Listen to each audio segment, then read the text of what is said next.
RFI Convida. Olá! Pensar o alimento é pensar um projeto de humanidade. Essa é uma frase da minha entrevistada hoje aqui na RFI, a geógrafa e professora da USP, a Universidade de São Paulo, Larissa Miss Bombardi, autora do livro Agrotóxicos e Colonialismo Químico, lançado aqui na França pela editora Anacaona. Muito obrigada pela presença. Obrigada a você pelo convite e pela oportunidade de compartilhar os resultados da minha pesquisa, o meu livro. Justamente, em 106 páginas, você descreve uma realidade assustadora. Sim. Mostra que o Brasil é o maior consumidor de agrotóxicos do mundo, em sua maioria produzidos por multinacionais europeias. Um quadro trágico que tem piorado nos últimos anos, segundo os resultados da sua pesquisa, cuja recepção no Brasil foi complicada. Você, inclusive, foi ameaçada, teve que deixar o país. Antes de falar sobre isso, a primeira pergunta, né? Em que medida estamos sendo contaminados ou mesmo envenenados, Larissa? Bem, estamos sendo contaminados em uma grande medida, eu diria, né? Porque a gente vive um quadro hoje, né, como você mesma já trouxe, em que o Brasil é um dos maiores consumidores mundiais de agrotóxicos, é o maior importador mundial de agrotóxico e as substâncias permitidas no Brasil, muitas delas, dos 10 agrotóxicos mais vendidos no Brasil, 3 são proibidos na União Europeia. E são proibidos porque são cancerígenos, ou porque são teratogênicos, quer dizer, provocam malformação fetal, ou porque provocam infertilidade, ou porque provocam desregulação hormonal, ou porque provocam mal de Parkinson. Por esses motivos, essas substâncias são proibidas na União Europeia. Então, dos 10 mais vendidos, 3 no Brasil são proibidos na União Europeia, dentre outros, né? Eu diria que 1/3 das substâncias autorizadas no Brasil são proibidas na União Europeia. Então, começa por aí, né? A gente já vive esse quadro de contaminação porque a gente está exposto a substâncias que na União Europeia a população não está. Um outro aspecto é a questão da quantidade. Então, no Brasil, a gente permite resíduos de agrotóxicos tanto nos alimentos quanto na água, que são muito superiores aos resíduos permitidos na União Europeia. Muito superiores quanto? Você pode fazer uma comparação para gente? Posso. Às vezes dezenas de vezes, às vezes centenas e às vezes milhares de vezes. Vou dar 2 exemplos. Eu vou dar o exemplo da malationa, que é uma substância muito conhecida no Brasil, é inclusive utilizada nesses fumacês contra a dengue, é um larvicida. Essa substância, a gente autoriza um resíduo no feijão no Brasil que é 400 vezes superior ao resíduo autorizado no feijão na União Europeia. Esse é um exemplo. Vou dar um outro exemplo, que é o exemplo da água, que para mim é um dos exemplos mais chocantes. É o caso do glifosato. O glifosato é um herbicida, é o mais vendido no mundo.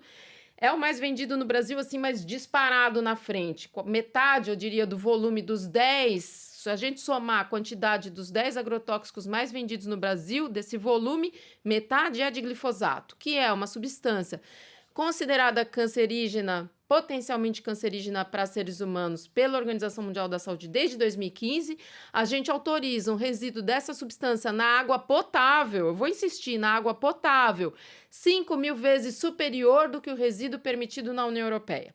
Então, quando a gente está falando de uma substância cancerígena, falar em o dobro é um absurdo. Agora, 5.000 vezes eu não tenho palavra para descrever o que significa 5.000 vezes mais resíduo de glifosato na água potável no Brasil do que aqui. Então, eu diria que a população como um todo está cronicamente exposta a essas substâncias. E um terceiro aspecto que eu acho que vale a pena ressaltar é que no Brasil é autorizada a pulverização aérea de agrotóxicos. É uma prática proibida na União Europeia desde 2009 e no Brasil continua sendo autorizado. E é a principal forma de contaminação ambiental e humana, porque há algo que se chama deriva, que eu faço deriva para quem está escutando com aspas, porque deriva é uma palavra tão bonita que cai muito bem para a poesia.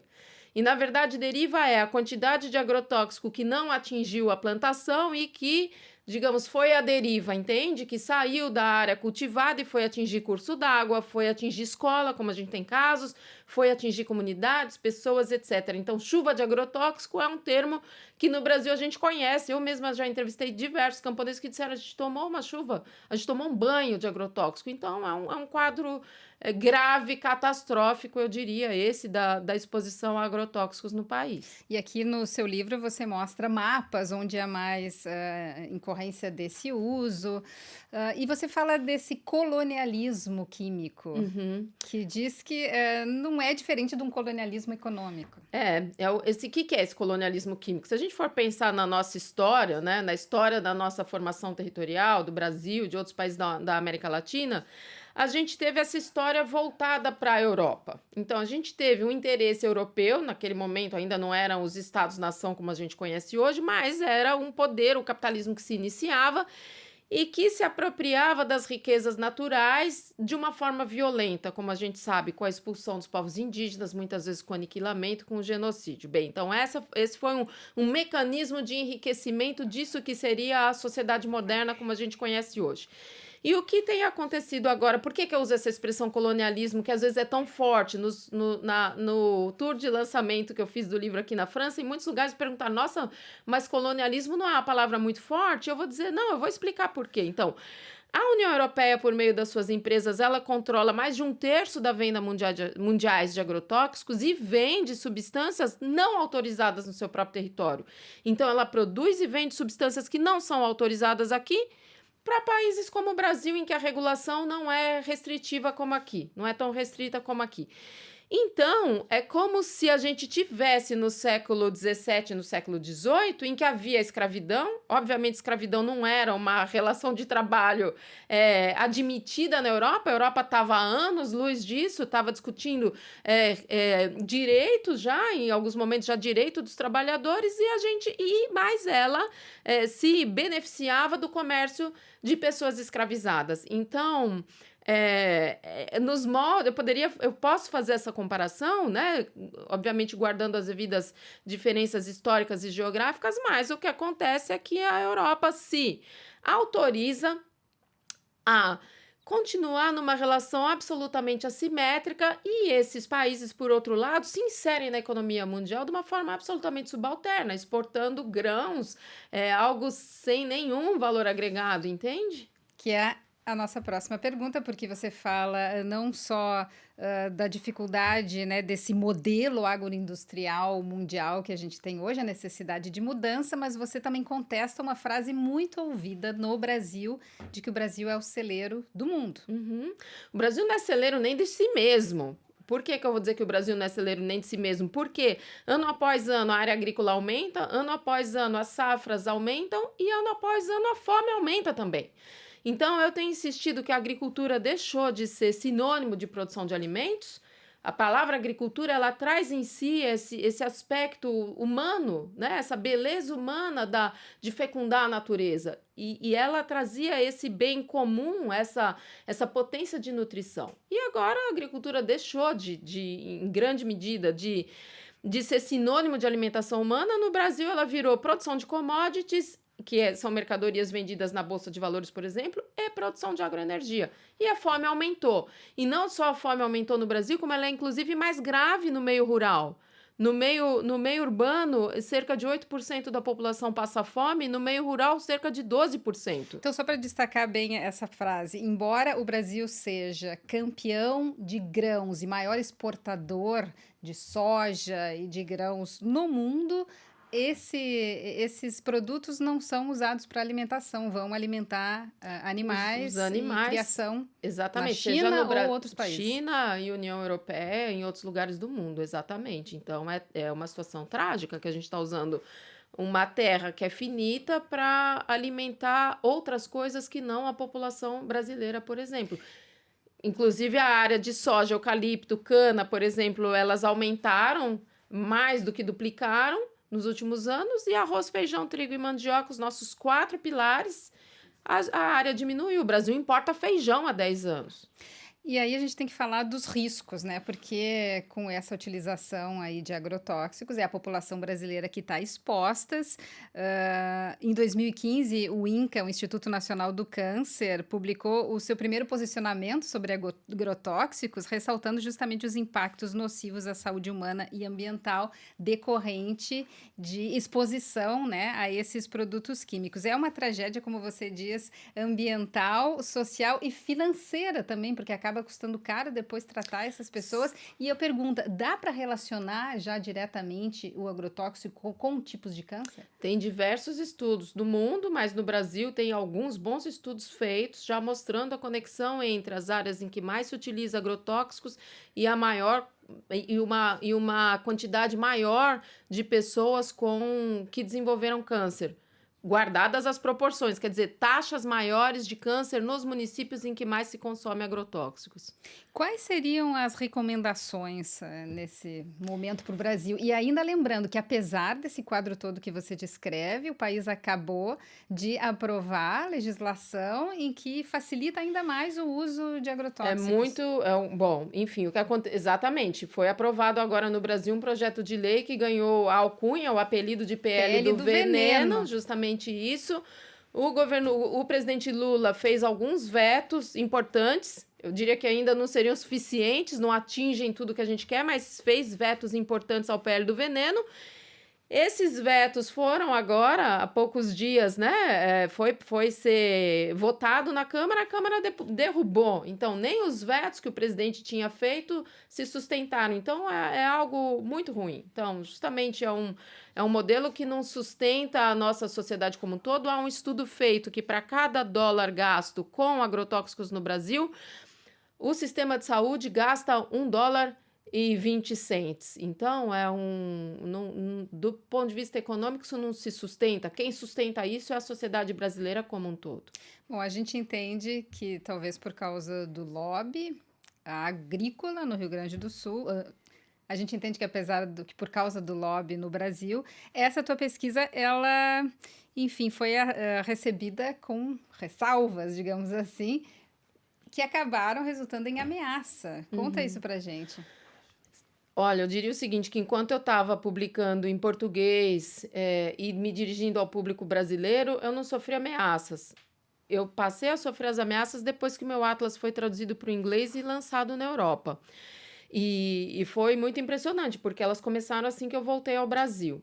Então, ficou muito claro, essas ameaças foram ameaças à minha carreira, uma tentativa de desqualificar o meu trabalho científico, dizer que o que eu dizia não era verdade, que era mentira, e uma outra forma de ameaça, que era uma forma mais direta. Uma noite, depois de ter dado uma entrevista no jornal da Record do Heródoto, eu cheguei em casa e tinha um e-mail de uma pessoa que se identificou como piloto de aviação agrícola, dizendo: se a professora acha que vai continuar dizendo que pulverização aérea não é seguro, eu quero convidar a professora para vir passear comigo, que eu quero mostrar para ela como isso é seguro. Então, como é que a gente tem que lidar no momento em que existe esse negacionismo que você conta aqui, que é não acreditar na ciência e no que já foi comprovado? Como é que você lida com isso? Eu lido com isso buscando cada vez mais trazer consciência à população. Eu acho que esse é o nosso papel. Nosso papel como cientista, como intelectual, é estar comprometido com o bem comum, com a justiça social, com a justiça ambiental. Eu lido fazendo mais e mais, trazendo a questão à tona, me manifestando, seguindo na minha pesquisa, que eu acho que é o meu papel.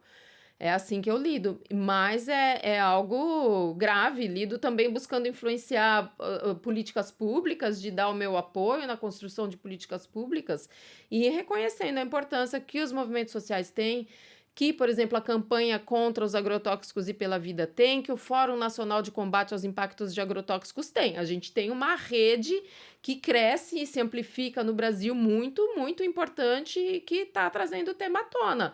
e que nos momentos, por exemplo, esse ano a gente tem eleição e é importante que a gente saiba esse meu candidato a vereador, esse meu candidato a prefeito, esse minha candidata a vereadora, a prefeita, qual é o posicionamento? Como é que eles estão enxergando esse tema dos agrotóxicos? Como é a condição da água no meu município? Como é a comida que eu como? E para mim, o alimento tem essa potência enorme que você mencionou no início. O alimento tem a potência da gente rediscutir grandes questões nacionais e mundiais. É o tema. E Esse é o internacionais também, porque quando a gente também. fala dos acordos de livre comércio, a gente toca muito nesse assunto de que as políticas sanitárias não são iguais no bloco europeu e no Brasil. E esse lobby que existe no Brasil existe aqui. Eu queria Sim. saber como é que você vê essa pressão dos agricultores franceses, muitas vezes junto com os produtores desses produtos agrotóxicos, para dificultar a implementação da política verde europeia. Sim, olha, tem um lado positivo da manifestação dos pequenos agricultores de dizerem não é justo que a gente tenha que disputar no mercado com regras tão diferentes. Então, lá não tem uma regulação suficiente para agrotóxicos, por exemplo, como também há casos de trabalho escravo relacionados à agricultura, etc. E aqui a gente está submetido a uma outra ordem de regras. Então, isso eu acho positivo, trazer esse tema à tona.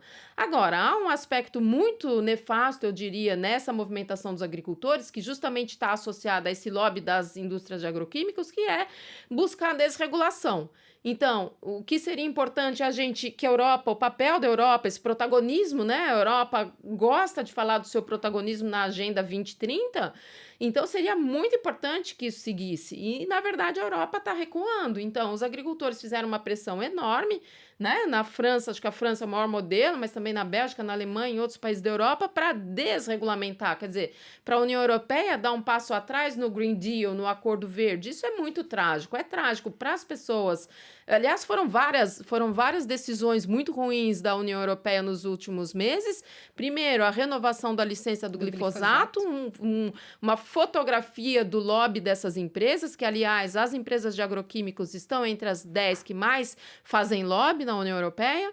Então, teve esse passo atrás com relação ao glifosato, um passo atrás também com relação ao Green Deal, ao Acordo Verde, e um outro passo atrás, que é que a Comissão Europeia estava comprometida a proibir a exportação dos produtos banidos e agora voltou atrás, postergou, colocou na responsabilidade do parlamento e agora tem eleição e está tudo congelado. E isso havia sido consensuado com a sociedade civil há 2 anos atrás. Então, é uma tristeza, eu diria, não só para a União Europeia, como para o mundo, porque, obviamente, no Brasil a gente pode dizer, olha lá como eles estão anos-luz à frente. Se eles não estão sujeitos a esse tipo de substâncias, por que nós deveríamos estar?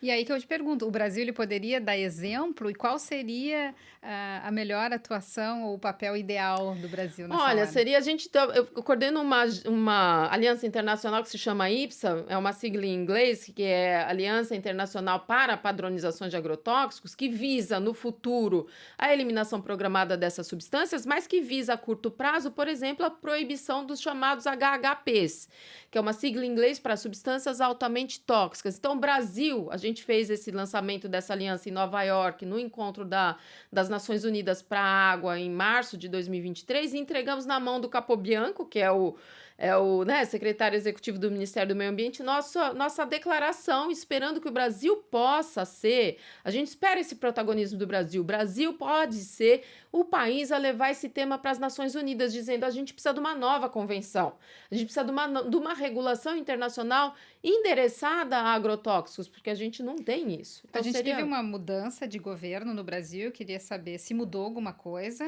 e se você pode voltar para casa já.